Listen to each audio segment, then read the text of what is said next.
So, for example, and I'm going to address, I forget which one of the viewers asked me the question, but the question was, can we use Paulo Freire's concept of the pedagogy of the oppressed to discuss concepts within sort of proper educational theory, like educational theory, 6 through 12, maybe even K through 12, but definitely high school. Can we use this? And the answer is absolutely yes. How do we incorporate some of these ideas into high school curriculum, right, and high school educational theory? Well, obviously it's important to recognize from a teacher's standpoint. So if you're watching, and I have lots of teachers that watch my videos, lots of professors that watch my videos, if you're a teacher and you're watching this video, you have to recognize that your students are in and of themselves important. They have, each of them have their own history.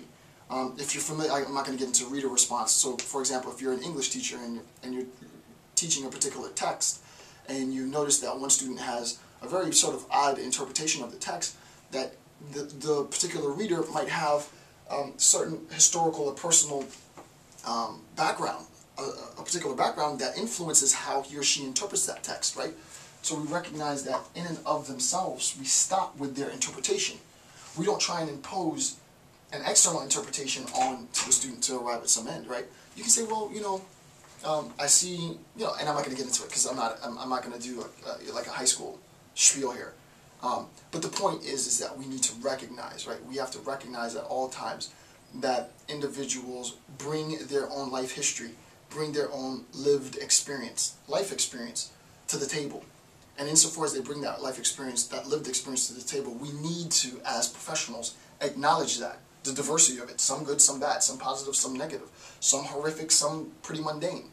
But we need to acknowledge that for what it is and incorporate that lived experience, that life experience in some sense into whatever the pedagogical mission of the activity might be, right? So it's a recognition of that lived experience, right, of that individual human being's experience.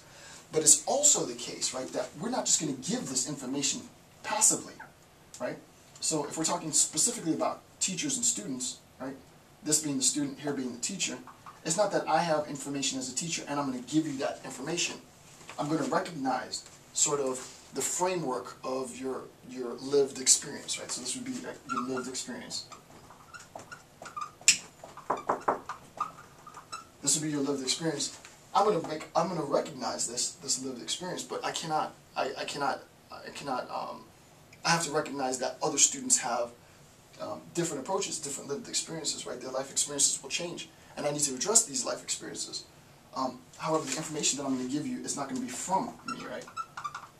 Right? We can't do that. It has to be an exchange, right? So the student receives information from the instructor, but the student is also able to give back information to the instructor to sort of incorporate this information into a complete class discussion, right? It's always important to have this discourse, right? This dialogue. Without the dialogue, without a shared sense of information, it'll never work, right? And that's what Freire is saying. Now, this might not be that simple for high school educators, for example, right? I understand that there's classroom issues and behavioral issues that might come into play where students, you can't allow certain students to participate in their full capacity. With respect to social theory, what Freire is saying is that the oppressor, or even the convert, has to allow members of the oppressed group the opportunity to speak, and members of the oppressed group have to have their voices heard. And insofar as their voices are heard, it can't just be for the sake of having spoken. It has to be for the purpose of transforming the state of their oppression. If that's done, then we can definitely talk about the act of liberation. The next point is the dehumanization of the oppressed has occurred as a consequence of their objectification, which we've seen, right? The process of dehumanization, which I erased, and objectification are intertwined, right? They're actually inextricable. You cannot, in any sense, talk about dehumanization without also evoking a sense of objectification, right? Dehumanization and objectification are inextricable, right? So if we're talking about dehumanization and objectification, right? They're bound. Dehumanization and objectification are bound. Anytime I'm talking about dehumanization, I'm talking about objectification. Anytime I'm talking about objectification, I'm talking about dehumanization. Okay. This struggle has to begin with a recognition that we're talking about human beings. It can't be the case that the goal, right, that the goal of the struggle, the goal of the struggle is,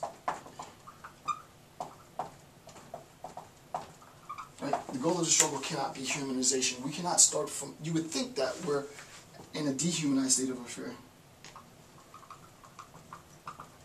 We're in a dehumanized state of affair, and we struggle to get to humanization.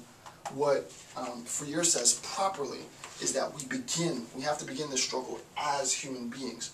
It's a recognition that from the very beginning you were a human being, right? It's a recognition that from the very beginning individuals have robbed you of what it is that you are, robbed you of your humanity.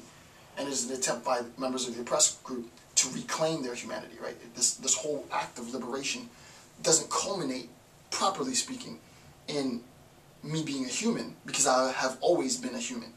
What it culminates in is a recognition that our humanity is shared. But the fact that I'm a human was here, right? It was at the very, very beginning. Next point is that revolutionary leaders must engage in dialogue and establish a relationship with the oppressed, and I talked about that, right? The revolutionary leader must engage in critical dialogue, right, in praxis, and by praxis, again, remember what those are: reflection, and we need some theoretical motivation, some abstract motivation for the cause, critical dialogue, and exchange, and this is what this point speaks to. The revolutionary leader has to engage in critical dialogue with members of the oppressed group. And then finally, action, getting stuff done. As we said in last videos, if you have all theory, no action, you're an armchair revolutionary. If you have all action, no theory, then you're an activist. And for Freire, activism is pointless because there's no theoretical underpinning, motivating the action, guiding the action. It's just pointless action.